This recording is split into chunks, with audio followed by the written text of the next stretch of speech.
Então, irmãos, continuando aqui o assunto lá sobre Elias, o tratamento de Deus aqui na alma de Elias.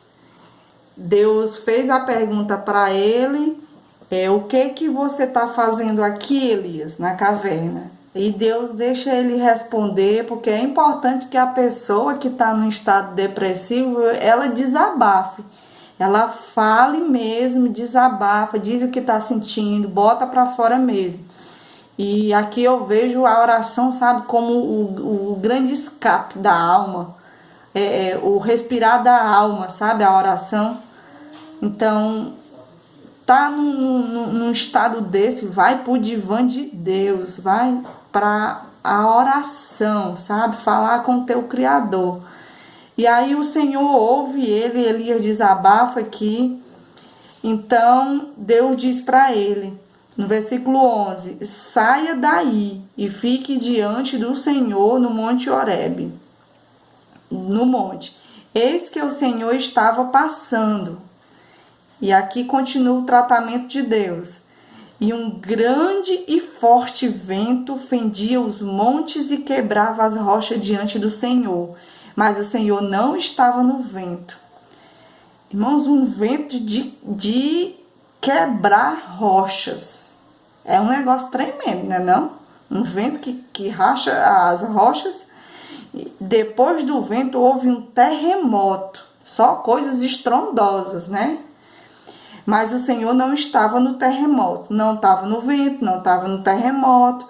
Depois do terremoto veio um fogo. Esse era conhecido de Elias, né? O fogo, né? Isso Deus estava trazendo à memória de Elias, né? Coisas, Deus estava trabalhando ali, irmãos, trazendo Elias para a realidade, né? Trazendo à memória ali coisas a Elias. Depois do terremoto veio um fogo, mas o Senhor não estava no fogo. E depois do fogo veio o som de um suave sussurro. Quando Elias ouviu isso, um suave sussurro. Quando ele ouviu, ele cobriu o rosto com um manto. Isso era símbolo, isso era representação de que Deus estava ali, naquele suave sussurro.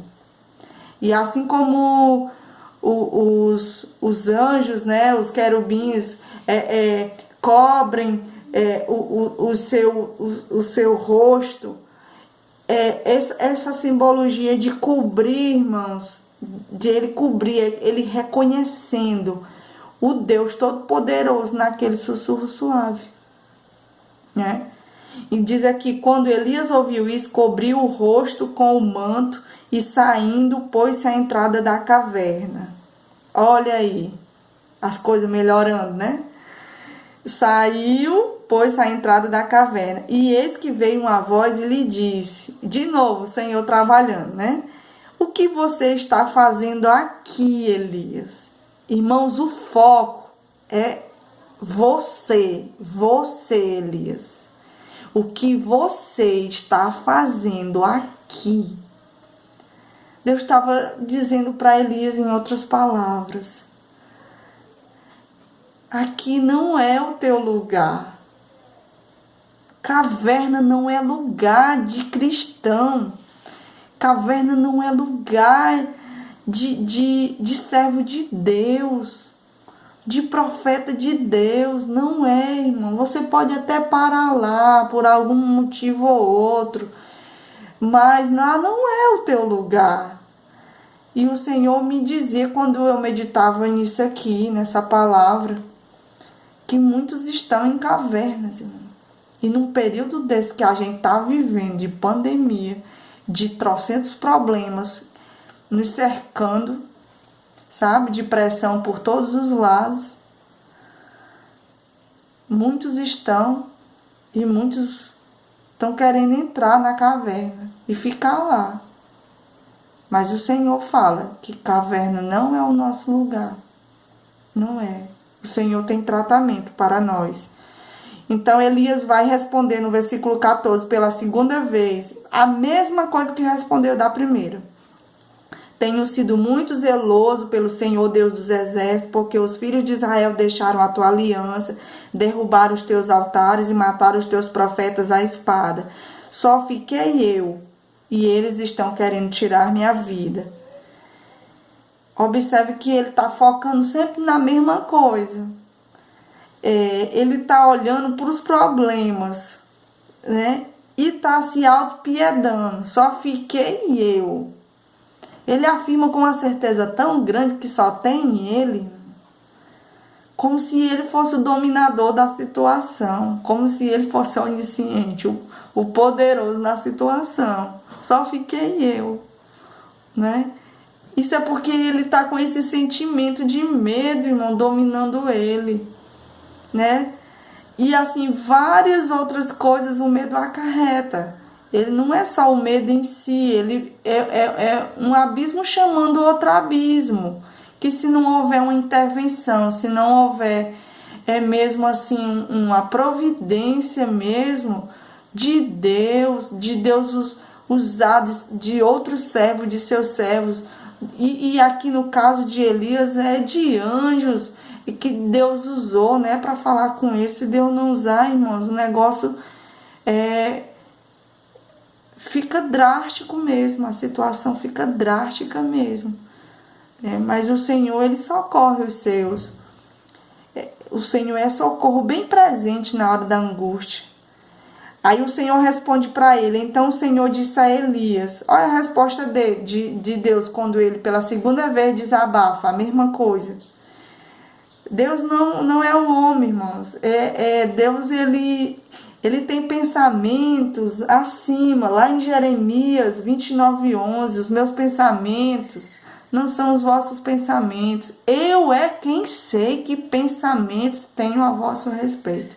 E são pensamentos de paz, para vos dar o fim que desejardes. Então, assim, o Senhor tem pensamentos mais elevados que os nossos. Enquanto Elias estava dizendo, basta, Senhor, né? Basta, Senhor, tira a minha vida. Quem dá um basta, quem diz a última palavra, a palavra final é o Senhor, né? E a gente vai ver aqui o que Deus vai dizer para ele. Então, Deus não se dobra às lamentações aqui do Elias. Deus vai dizer para ele, no versículo 15, vá, volte ao seu caminho para o deserto de Damasco. Então, duas grandes ordens que Deus dá. Na primeira vez, quando ele responde, né, no versículo 11, Deus disse, saia daí. E na segunda vez, quando ele responde a mesma coisa, Deus diz para ele, vá, volte ao seu caminho para o deserto de Damasco. Aí Deus agora vai começar o tratar espiritual. Deus já ouviu ele, já perguntou ele duas vezes o que ele está fazendo ali, para trazer ele a realidade, né? E Deus agora começa um tratar espiritual aqui tremendo nele. Quando Deus diz, vá, volte ao seu caminho para o deserto de Damasco, chegando lá, olha o que Deus vai falar para ele.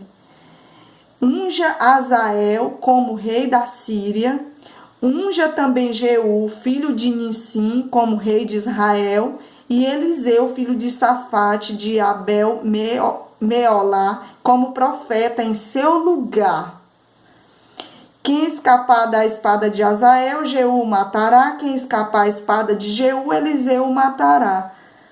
Também conservei em Israel 7.000, todos os joelhos que não se dobraram a Baal e toda a boca que não beijou.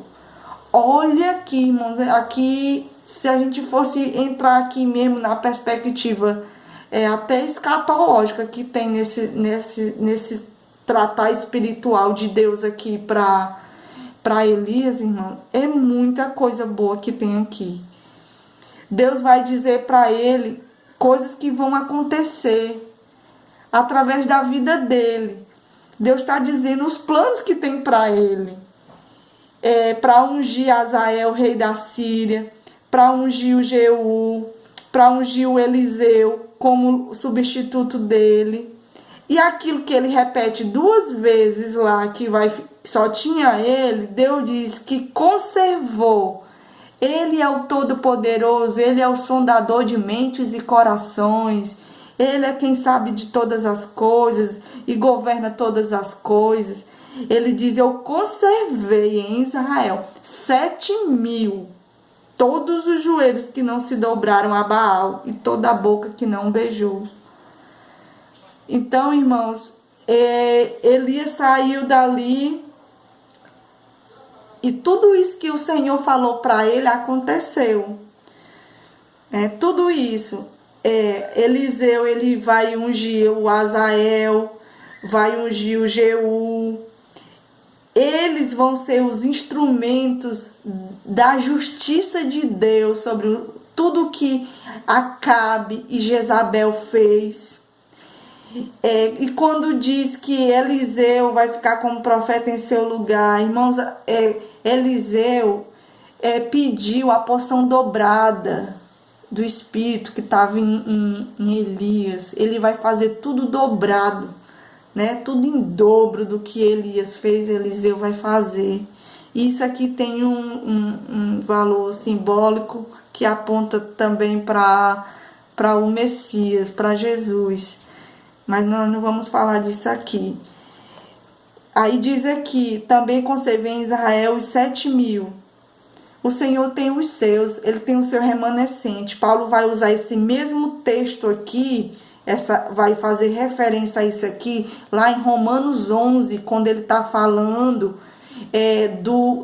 que há um Israel eleito pela graça de Deus. Está falando de Israel, o povo de Israel, judeus. Até os dias de hoje, há um remanescente. Do mesmo jeito que Deus guardou esses 7.000 aqui, que Elias pensou que estava só, Deus guardou esses 7.000. Até hoje, há um Israel, um povo judeu, descendente de judeus. Há um povo que é remanescente, eleito pela graça de Deus, em quem nós também fomos enxertados. E somos um só corpo. Cristo o cabeça. E nós quem? Gentios e judeus, um só corpo. Com esse cabeça que é Cristo. E para concluir aqui, irmãos. Qual foi o fim aqui, irmãos, Deus cumpriu tudo isso aqui que falou. Usou esses homens aqui para executar o juízo, para fazer a justiça sobre a casa de Acabe. E o final da Jezabel, que ameaçou no dia seguinte matar ele. Qual foi o final da Jezabel, irmãos? O Jeú matou a Jezabel. Ele chegou lá no palácio, lá onde ela estava. Aí o que foi que ela fez? Ela se aprontou toda, né? Porque o inimigo, ele faz isso, viu? Ele tem as artimanhas dele, as estratégias para amedrontar a gente, viu? Quando Jeú chegou lá no palácio, lá, diz que Jezabel pintou os olhos, enfeitou a cabeça e olhou pela janela para Jeú. E Jeú gritou lá de baixo, gritou para quem estava lá com ela, lá em cima, né? Quem está do meu lado? Quem? Diz que quando os servos lá, os soldados, ouviram, né, essa pergunta de Jeú, quem está do meu lado? Quem? Irmão, lançaram essa mulher lá de cima, que o sangue espirrou na parede, espirrou lá em todo canto. E Jeú veio e atropelou ela, passou lá por cima dela. Depois ela entrou e foi comer, foi beber. E depois disse, aquela maldita deve ser enterrada. Afinal, ela é filha de rei, né? Então vão lá e enterrar aquela maldita. Aí quando os homens foram lá para enterrar Jezabel, a única coisa que tinha dela lá, não acharam dela nada. Mais do que a caveira, os pés e as palmas das mãos. Só tinha isso. porque o restante os cães já tinham comido, tal qual foi profetizado, né? E, irmãos, ficou essas 3 coisas dela lá: caveira, os pés e as palmas das mãos, que também tem uma simbologia, a gente não vai adentrar aqui, mas eu vou só citar Apocalipse 2:20, na igreja lá de Tiatira, que vai falar, o Senhor Jesus vai repreender essa igreja por eles tolerarem os que tinham essa doutrina lá, de Jezabel, né? Que toleravam Jezabel, que ela se autodeclarava, isso é o espírito de Jezabel, irmão. Ela se declarava profetisa, ela além de ensinar, seduzia os servos de Deus lá, né?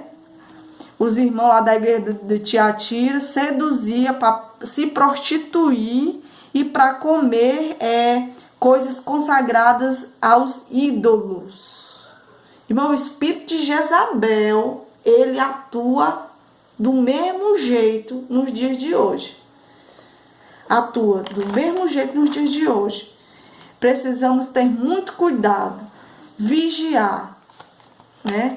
Depois vocês leem essa carta de Tiatira e vejam bem direitinho o que é que o Senhor fala lá pra gente. Mas e aí, esse foi o fim dela, né? Morreu tal qual foi profetizado, acabou-se. Agora, irmãos, Elias, que tinha pedido a morte, ele morreu? Não, irmãos. Elias não morreu, Elias foi trasladado num carro de fogo, com cavalos de fogo, os separou um do outro, Eliseu de Elias, né? Um carro de fogo com cavalos de fogo, os separou um do outro, e Elias subiu ao céu num redemoinho. Aquele que estava dizendo, basta, tira a minha vida, Senhor, num estado depressivo, né? Indo de ladeira abaixo, foi parar numa caverna. Mas o Senhor, aquele suave sussurro do Senhor.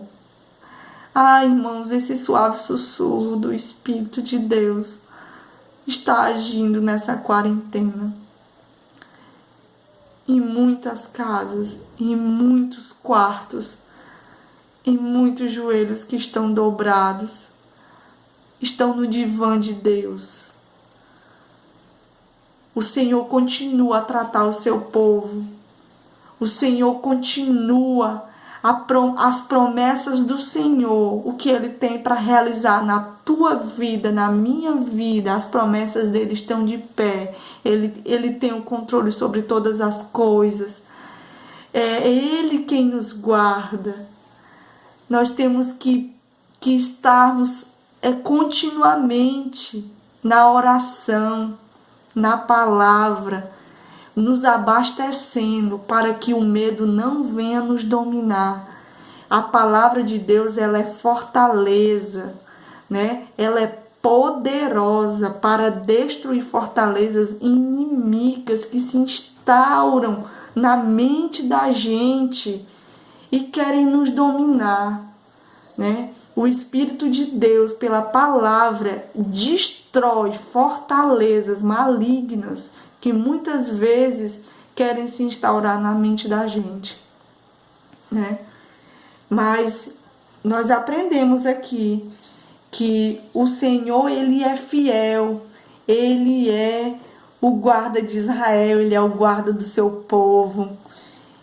E aqui, irmãos, a grande lição que a gente aprende nessa história aqui é que as promessas do Senhor, elas continuam de pé. Que o Senhor tem o controle sobre todas as coisas. Que o Deus de Elias é o nosso Deus, o Deus que tratou Elias lá naquela caverna. Ele continua dizendo as mesmas coisas. Saia daí. Ele continua com o seu suave sussurro a dizer, vá, volte ao seu caminho. Receba a fortaleza de Deus, receba a força de Deus. Onde esse vídeo chegar, onde esse som chegar, essa transmissão chegar, receba reforço de Deus, reforço dos céus. E saiba que o Senhor é quem nos garante a vitória, assim como Ele garantiu, assim como Elias. Ele não experimentou a morte, irmãos. Irmão, quem nasce de novo, quem nasce da água e do Espírito, não experimenta a morte eterna. Quem nasce da água e do Espírito vai viver eternamente com o Senhor. E era essa a mensagem que eu queria deixar nessa noite. Amém?